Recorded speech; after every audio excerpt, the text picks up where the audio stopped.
하나님 말씀 함께 보도록 하겠습니다.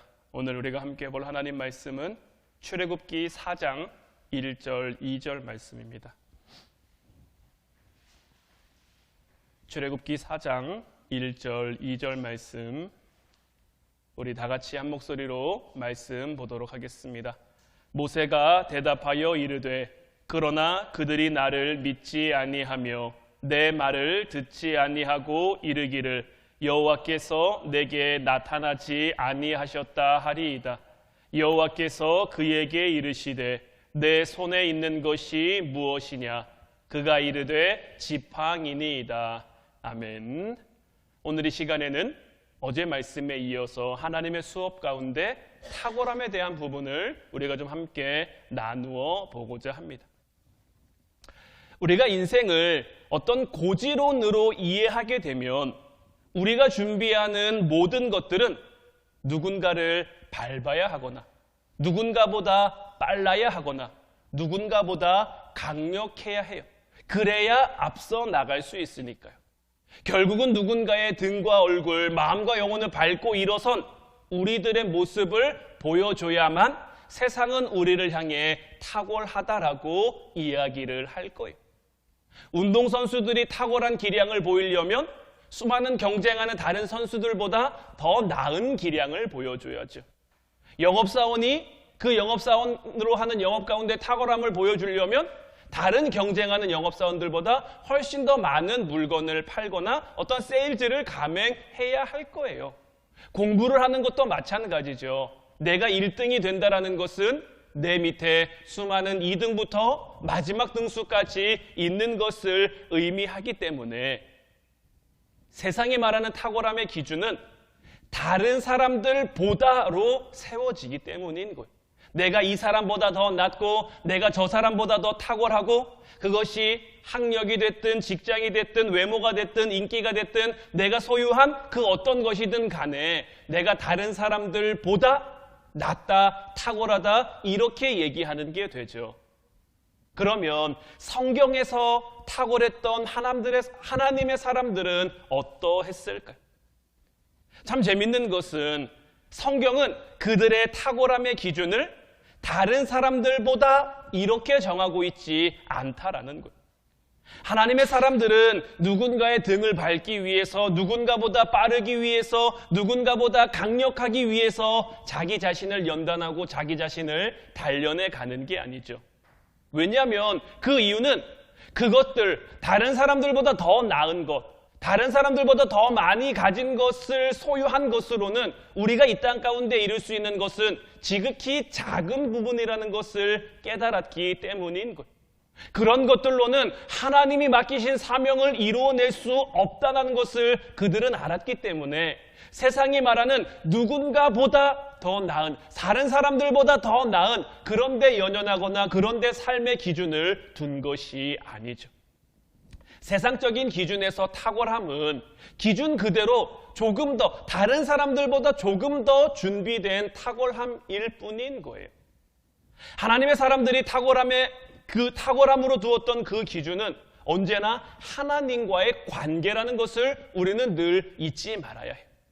우리가 살아가는 모든 시간 가운데, 우리에게 주어진 모든 삶의 자리들 가운데 내가 얼마나 하나님과 탁월한 관계를 만들어가고 있느냐, 내가 얼마나 하나님과의 온전한 관계를 누리고 있느냐가 그들이 추구했던 탁월함의 기준인 것이고, 그리고 그 관계에서부터 시작된 하루하루의 삶들이 그들을 하나님 편에서 탁월한 사람으로 만들어 갔고, 하나님 편에 서 있는 내가 이 땅 가운데 하나님 기준에서 탁월한 사람이 될 수 있다라고 그들은 믿고 그 길을 걸어간 거죠. 그리고 하나님 기준에서 추구하는 결과들이 내가 원하는, 지금 당장 내가 원하는 결과로 나오지 않더라도 그들은 좌절하거나 낙심하지 않아요. 왜 그렇습니까? 우리가 지금 막 불렀던 찬양의 가사처럼 하나님은 실수하지 않으신다라는 그 믿음의 확신이 있으니까요. 그 믿음의 확신 가운데 때로는 내가 안개가 자욱한 그 길을 걷는 것 같아도, 한 치 앞을 알 수 없는 그 힘들고 고난의 길을 내가 걷는 것 같아도 하나님이 나를 통해 하실 일들은 하나님의 실수가 나타나지 않을 거라는 것을, 하나님의 신실하심과 하나님의 선하심과 하나님의 의로우심이 나타날 것이라는 것을 내가 믿고 기대하며 나아가니까 어떤 자리든 어떤 위치에 있든 늘 감사함으로 하나님 앞에 나아갈 수 있는 거죠. 오늘 이 시간에는 어떻게 보면 너무나 쉽지만 또 어떻게 보면 굉장히 어렵기도 한 그러한 말씀을 나누고자 하는데, 오늘도 우리가 함께 나누고자 하는 인물은 바로 모세입니다. 모세. 우리가 지난 시간을 통해서 이미 모세가 받은 마음의 훈련에 대한 말씀을 함께 나눴죠. 마음의 훈련을 받은 모세는 유명해진 것이 아니라 모두가 알 수 없는 무명이 되어버렸죠. 애굽의 왕자였는데 미디안 광야에서 양을 치는 그런 목자가 되어버렸단 말이에요. 그러나 하나님께서는 그런 모세를 부르셨고 그런 모세를 만나주시면서 하나님의 사명을 이야기하시는데, 출애굽기 3장 10절 말씀을 보면 이제 내가 너를 바로에게 보내어 너에게 내 백성 이스라엘 자손을 애굽에서 인도하여 내게 하리라. 하나님이 모세에게 주신 사명은 무엇입니까? 우리가 너무나 잘 알고 있는 것처럼 일단은 바로에게 가라는 것이고, 바로에게 가서 내 백성 이스라엘 자손을 애굽에서 인도하여 내라는 거예요. 이 거대한 명령 앞에 모세는 오늘 우리가 함께 본문으로 본 그 질문을 던지는 거예요. 오늘 본문 1절 말씀을 다시 보면 모세가 대답하여 이르되 그러나 그들이 나를 믿지 아니하며 내 말을 듣지 아니하고 이르기를 여호와께서 내게 나타나지 아니하셨다 하리이다. 모세는 굉장히 지금 하나님 앞에 상식적인 질문을 하고 있는 거예요. 하나님이 주신 그 거대한 사명 앞에 내가 누구이기에 그들이 나를 어떻게 믿겠습니까? 성경에 나와 있는 기록대로 보면 당시 이스라엘의 인구는 장정만 60만이죠. 여기에 어린아이, 노인, 여자들을 포함하면 훨씬 더 많은 인구. 그래서 성서학자들은 대략 한 180만에서 200만 정도 되는 그 인구라고 예상을 하고요. 또 성경에 나와 있는 기록대로 보면 이스라엘 백성들은 지금 430년째 애굽의 노예 생활을 하고 있는 거예요. 이 430년이 말이 330년이지 진짜 긴 시간이거든요. 우리나라는 일본의 치하에 몇 년 있었죠? 38년 있었단 말이에요. 38년 있었는데도 아직 일본의 잔재가 다 빠져나가지 않았죠. 여전히 그것 때문에 고통받으시는 분들도 있고 그것 때문에 힘들어하는 분들도 있고 아직도 해결되지 않은 숙제 같은 문제들이 굉장히 많단 말이에요. 우리나라는 38년인데 지금 그들은 430년이에요. 430년이면 거의 한 4대에서 5대 정도를 그냥 노예로 삶을 살아온 거란 말이에요. 그들의 마음속에는 정말 뼛속까지 노예 근성이 자리 잡고 있단 말이에요. 그런 그들에게 지금 애굽의 왕자인 모세가 가서 이야기하는 것도 아니고 굉장히 초라하고 볼품없고 누구도 그가 왕자라는 것을, 왕자였던 것을 알지 못하는 그냥 볼품없는 노인네가 와서 하나님의 명령을 이야기하면, 더더군다나 하나님의 명령이라고 이야기하는 것이 무엇입니까? 하나님이 우리에게 젖과 꿀이 흐르는 가나안 땅으로 가라고 명하셨다. 우리가 애굽에서 나가게 될 것이다. 바로에게 가서도 이 이야기를 해야 되고요. 이스라엘 백성들에게 가서도 이 이야기를 해야 된단 말이에요. 그러면 아무리 생각해봐도 내 이런 얘기를 듣는 바로도 비웃을 것 같고 이스라엘 백성들도 내 말을 곧이곧대로 들어주지 않을 것 같은 말이에요. 그러니 모세는 이러한 생각들 가운데 하나님 앞에 어떻게 보면 굉장히 상식적인 질문을 던진 거예요. 그런데 이러한 질문 앞에 하나님은 어떤 답변을 주십니까? 2절 말씀을 보면 여호와께서 그에게 이르시되 내 손에 있는 것이 무엇이냐? 그가 이르되 지팡이니이다. 하나님께서는 모세가 던진 이 상식적인 질문 앞에 굉장히 동떨어진 또 다른 질문을 던져주고 계신 것. 하나님은 모세의 이 상식적인 질문에 이건 이렇게 되고 저건 저렇게 되고 명확한 해답을 주시지 않는 거예요. 모세로서는 당연히 들 수밖에 없는 그 의구심 가운데 하나님은 탁월한 해답을 내려주시지 않는 거예요. 모세의 깊은 고민 가운데 그 모든 것을 해소할 수 있는, 이스라엘 백성들을 어떻게 이끌어낼 거며 어떻게 인도할 거며 내가 뭐라고 말해야 되며 하나님이 어떤 방법으로 어떤 절차로, 이런 식으로 하나씩 차근차근 모세를 좀 납득시켜주고 모세를 좀 이해시켜서 하나님 그렇습니까? 그럼 내가 가겠습니다 라고 할 수 있게 그렇게 만들어주시면 얼마나 좋겠어요. 그런데 하나님은 모세의 이 같은 질문 가운데 그런 명확하고 명쾌한 그런 어떤 미래지향적인 비전을 그에게 보여주시는 것이 아니라 단지 지금 내 손에 들고 있는 것이 뭐냐? 지팡이입니다. 이 지팡이를 보게 하신단 말이죠. 이 당시의 지팡이는요, 목동이라는 직업이 있다면 어디서나 볼 수 있는 굉장히 흔한 도구예요. 하나님은 왜 모세에게 이런 대답을 하셨을까?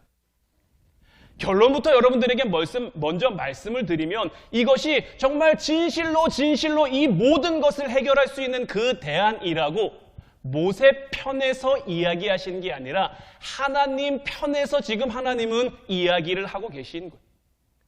지금까지도 우리의 인간의 편에서는 그것이 논리적인 방법이거나 과학적인 방법인지 알 수가 없죠. 인간적인 상식에서는 하나님의 이 대답이 얼마나 탁월한 대답인지 다 이해하고 다 깨달을 수가 없죠. 그러나 하나님은 하나님의 세계관 안에서 그분이 보이는 만큼 대답을 한 거예요. 이것을 우리가 좀 신학적인 용어를 갖다 쓰면 신의 대답이다, God's answer라고 표현을 하는데, 이 신의 대답이라고 하는 것은 하나님 편에서 바라보는 대답을 한 거예요. 이것이 우리 인간의 상식과 같은 곳을 바라볼 수도 있고요. 그래서 우리가 얼마든지 이해할 수 있는 하나님의 대답이 우리에게 주어질 수도 있고요. 아니면 전혀 다른 지점, 우리가 볼 수 없는 그런 곳을 하나님이 보고 우리에게 대답을 해 주실 수도 있는 거예요. 그래서 가끔은 우리가 처한 상황이 하나님 앞에 좀 무시당하는 것 같은 그런 기분이 들 때도 있는 거예요. 하나님의 굉장히 일방적이고 직선적인 그런 대답 가운데 뭐가 뭔지 모르겠는, 정말 하나님이 내 기도를 들으시는지 하나님이 나와 함께 하시는지 모를 것만 같은 그러한 상황이 우리에게 주어지는 그러한 때가 있는 거예요. 우리가 처한 어떤 문제들 가운데 하나님이 이상한 대답만 주시는, 이상한 상황만, 점점 뭔가가 더 꼬여만 가는 그런 상황을 우리에게 주신다는 어떤 그런 느낌적인 느낌들 여러분들 받으신 때 없으십니까? 내 안에 지금 뭔가 문제들이 엉키고 설켜서 굉장히 복잡한데 하나님이 차근차근 그 엉킨 실타래를 풀어주셨으면 좋겠는데 마구 잡아당겨서 더 엉키는 것만 같은 그런 상황들을 마주할 때가 우리에게 얼마든지 있을 수 있단 말이에요. 구약의 욥도 마찬가지였어요. 욥기 1장부터 37장에 이르기까지 욥은 그가 당한 아픔, 그리고 그의 신앙이 대답할 수 없는 그 영역에 대해서 하나님 앞에 호소하고 있죠. 그런 상황 가운데 욥의 친구들은 넌 지금 인과응보를 당하고 있는 거야. 네가 죄를 지었으니 하나님이 너를 징계하는 거고 네가 지은 죄가 있으니 이런 고난을 당하는 거야 라고 이야기를 하죠. 그러나 욥은 자신의 결백을 주장하며 지금 내가 당하고 있는 고난은 자신의 죄로 인함이 아니라고 항변을 하죠. 그리고 하나님이 계시다면 하나님이 나타나셔서 나에게 좀 이러한 대답을 주시면 어떻겠냐라고 하나님 앞에 요청하는 거죠. 그리고 욥기 38장에 이르러 하나님이 그의 정말 색채 깊은 질문에 답변을 주시죠. 욥기 38장 1절 2절 말씀 보면 그때 여호와께서 폭풍우 가운데에서 욥에게 말씀하여 이르시되 무지한 말로 생각을 어둡게 하는 자가 누구냐. 욥기 38장에 하나님께서 비로소 등장하시는데 여러분들 저 장면을 한번 상상해 보세요. 하나님 굉장히 좀 멋지게 등장하고 있는 거예요. 폭풍우가 확 이렇게 치고 있는 가운데 욥에게 말씀으로 무지한 말로 생각을 어둡게 하는 자가 누구냐. 하나님은 뭔가 굉장히 그 모든 상황을 극적으로 반전시킬 수 있으실 것 같은, 모든 상황을 역전시킬 수 있을 것 같은 그러한 기세로 나타나셨단 말이에요. 이런 하나님을 만나는 욥의 심정은 어땠을까요? 자기가 지금 욥기 1장부터 37장에 이르기까지 그토록 하나님 만나기를 고대했잖아요. 그런데 막상 하나님이 나타나셨으니 굉장히 긴장했을 수도 있고요. 또 할 일 없이 하나님께 자신의 좀 억울함을 해소해 줄 것을 기대했을 수도 있어요. 자기가 지금 품고 있는 이 수많은 의문과 고난과 아픔에 대해서 하나님께서 정확하게 해답을 주시지 않을까 하는 그런 기대 속에 하나님을 대면하고 마주하게 됐단 말이에요. 그런데 어떻습니까? 하나님은 욥의 이 고난에 관한 그 질문에 명확한 어떤 해답을 주시는 것이 아니라 아주 이상한 답을 주고 계시는 거죠. 우리가 이 부분에 대해서는 이미 지난 주일을 통해서 말씀을 함께 나눴었잖아요. 하나님께서 이렇게 하시는 이유가 뭘까요? 이것은 앞서 말씀드린 것처럼 하나님은 하나님의 세계관 안에서 하나님이 보이는 만큼 우리에게 말씀하시기 때문인 거예요. 우리 인간의 상식에서 하나님의 상식을 다 이해할 수 있다, 이렇게 여겨서는 안 되는 거예요. 우리가 분명히 깨달아야 될 것은 뭐냐면 하나님은 언제나 하나님의 대답을 우리에게 주신다라는 거예요. 그렇다고 해서 그것이 우리 인간들의 상황을 무시해서 하나님의 대답을 주시는 게 아니에요. 우리의 상황을 해결할 수 있는 그 대안들이 오히려 하나님이 우리에게 주시는 그 말씀 자체에 있기 때문인 거예요.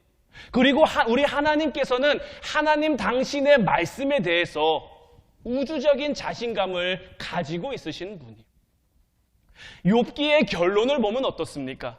욥기 42장 12절로 17절 말씀을 보면 여호와께서 욥의 말년에 욥에게 처음보다 더 복을 주시니 그가 양 14,000과 낙타 6,000과 소 1,000결이와 암나귀 1,000을 두었고 또 아들 7과 딸 3을 두었으며 그가 첫째 딸은 여미마라 이름하였고 둘째 딸은 그시야라 이름하였고 셋째 딸은 게렌합북이라 이름하였으니 모든 땅에서 욥의 딸들처럼 아리따운 여자가 없었더라. 그들의 아버지가 그들에게 그들의 오라비들처럼 기업을 주었더라. 그 후에 욥이 140년을 살며 아들과 손자 4대를 보았고 욥이 늙어 나이가 차서 죽었더라.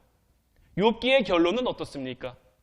욥기 37장에 이르기까지는 욥이 디립다 힘들어요. 디립다 괴로워해요. 그리고 하나님이 나타나셔가지고 욥기 38장부터 41장에 이르기까지 굉장히 여러 가지 욥이 이해할 수 없는, 욥이 헤아릴 수 없는 그런 질문들을 막 던지신단 말이에요.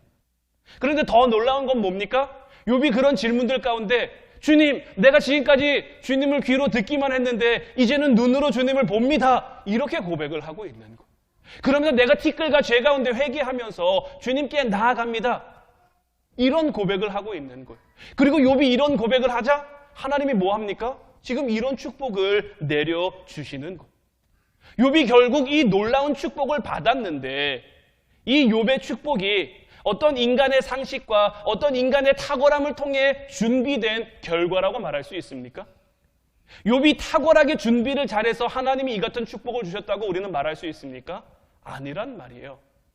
욥이 그의 마음 가운데 하나님의 탁월함을 향한 훈련을 받은 것이고 그 탁월함의 훈련을 통해 하나님은 욥을 탁월하게 만들어 간 거예요. 제가 여기서 여러분들에게 한 가지 질문을 드릴게요. 여러분들은 욥이 받은 축복이, 정말 욥이 받은 축복이 뭐라고 생각하십니까? 이 42장 이 12절부터 17절까지 나오는 이 현실적으로 보여지는 게 욥에게 주어진 진짜 축복일까요?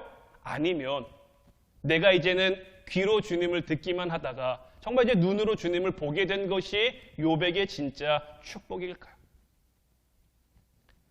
아직 우리의 눈에 욥이 이렇게 갑절의 축복을 받은 것이 더 축복이지 않을까라고 여겨지면 우리는 오늘 다시 한번 이 부분을 붙잡고 기도해 봐야 되는 거예요.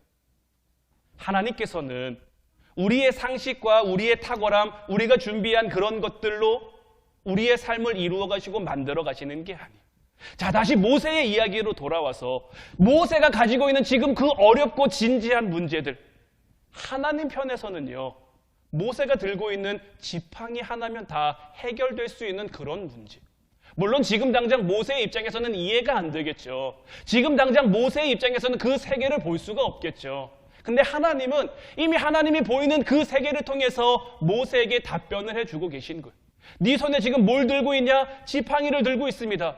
그리고 나서 하나님이 주시는 말씀이 지팡이를 땅에 던져봐라. 그러면 그 지팡이가 변해서 뱀이 됩니다. 꼬리를 잡아봐라. 다시 지팡이로 돌아옵니다. 그 지팡이를 잡고 손을 오품 속에 넣으면 손에 나병이 생겼다가 다시 넣었다 꺼내면 그 나병이 나아져. 모세가 사역하는 모든 순간순간마다, 모세가 기적을 일으키는 모든 순간순간마다 하나님은 그 모세가 들고 있는 지팡이를 통해서 역사하셨단 말이에요. 하나님은 이미 그가 이루고 그가 이루어낼 그 모든 세계를 보고 계시며, 이미 하나님 편에서는 모든 준비와 모든 해결과 모든 것을 다 끝내놓으셨기에, 어제도 말씀드린 것처럼 하나님 앞에 믿음으로 살아가는 그 믿음의 사람들은 이미 이긴 싸움을 싸우는 용사와 같다고 말씀을 드렸죠. 하나님께서는 모세를 부르시면서 이미 이긴 싸움을 싸우는 그 용사처럼 만들어가고 계신 거예요. 하나님 편에서는 정말 자기의 탁월한 세계를 모세로 하여금 깨달아 가도록 이끌고 인도해 주시는 거예요. 앞서 말씀드린 것처럼 인간의 기준에서는 인간이 가지는 어떤 탁월함은 누구보다 앞서야 되죠. 누구보다 잘해야 되죠. 누구보다 강해야 되죠. 누구보다 똑똑해야 되죠. 그 어떤 누구의 얼굴이든 감정이든 영혼이든 밟고 일어서야만 탁월함을 인정받을 수 있고 탁월함을 내세울 수 있는데, 우리의 인생을 창조하신 하나님께서는 단 한 번도 이런 것이 우리의 인생을 살아가는 올바른 방법이라고 말씀하시지 않는다라는 거예요. 우리 인간이 추구해야 될 탁월함이 이런 방법과 이런 종류였다면 하나님은 끝없이 우리에게 말씀하셨을 거예요. 너 자신을 정진해라. 너 자신을 발전시켜라. 너 자신을 개발해라. 그러나 하나님께서는 이런 부분에서만큼은 굉장히 침묵하신단 말이에요. 이제 우리는 우리 인생을 향한 어떤 탁월함을 추구하며 살아가야겠습니까?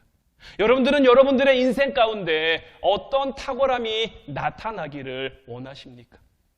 오늘 하나님이 모세를 부르신 것처럼 저와 여러분들도 부르고 계신 줄로 믿습니다.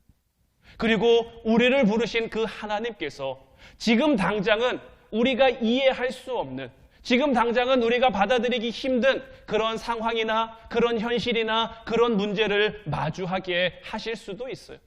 지금 우리가 겪고 있는 문제들이, 지금 우리가 겪고 있는 그 어려움들이 우리에게 하나님의 그 탁월한 세계를 보여주시기 위한, 하나님의 우리를 향한 어떤 하나님 편에서의 제시이고 우리를 만나주시는 그 문을 열어주시는 걸지도 몰라요. 그러면 그 문에 서서, 그 길 앞에 서서 우리는 어떻게 해야겠습니까? 지금 당장은 이해되지 않고, 지금 당장은 우리가 다 알지 않아도, 지금 우리가 다 깨닫지 못해도 우리 하나님은 실수하는 분이 아니시고, 우리 하나님은 언제나 우리와 함께 하시며 우리를 사랑하시는 분이시고, 우리에게 가장 선하고 가장 의로운 길을 우리에게 보여주시며, 그 길을 우리가 걷는 동안에 푸른 풀밭도 쉴 만한 물가도 우리를 위해 예비해 주시는 분임을 우리가 잊지 않고 살아가면 되는 것. 오늘도 우리를 부르시는 그 주님의 음성 가운데, 주님 내가 여기 있습니다. 주님 내가 여기 있으니 주님의 길로 나를 인도하여 주시옵소서. 주님의 방법으로 나를 연단하여 주시옵소서. 그래서 내가 더 이상 이 세상의 어떤 그 기준을 따라 살아가는 것이 아니라, 이 세상의 탁월함을 쫓아 살아가는 것이 아니라, 누군가를 밟고 싶어하고 누군가를 이기고 싶어하고 누군가를 바라보며 만족하고 싶어하는 그런 인생을 사는 것이 아니라, 하나님 기준에서, 하나님 편에서, 하나님 우리를 이끄시는 대로, 하나님 우리를 인도하시는 대로 그런 탁월함을 추구하며 그런 탁월함을 이루어가는, 그래서 결국 모세를 통해 하나님의 충만하심이 나타난 것처럼 이제 저와 여러분들을 통해서 이와 같은 하나님의 충만하심이 나타날 수 있기를 주님의 이름으로 축원해 드립니다. 이제 우리 찬양과 같이 기도하길 원하는데, 오늘 이 시간에는 주님 곁으로 날 이끄소서. 내 모든 것 다 드리며 주 음성 듣길 원하네. 주님의 길로 인도하소서. 그리고 나오는 후렴의 가사가 주님만이 내 모든 것 되시니 주님만을 더 알게 하소서. 우리가 하나님 편에서 더 볼 수 있어야, 하나님 편에서 더 바라볼 수 있어야 우리가 더 탁월한 삶을 향해 나아갈 수 있음을 이제 깨닫는 저희들 돼서 정말 주님 곁으로 언제나 우리를 인도해 주시고 이끌어 주시고 그 주님 곁에서 살아가는 우리가 되게 없어서 함께 찬양하고 기도하도록 하겠습니다.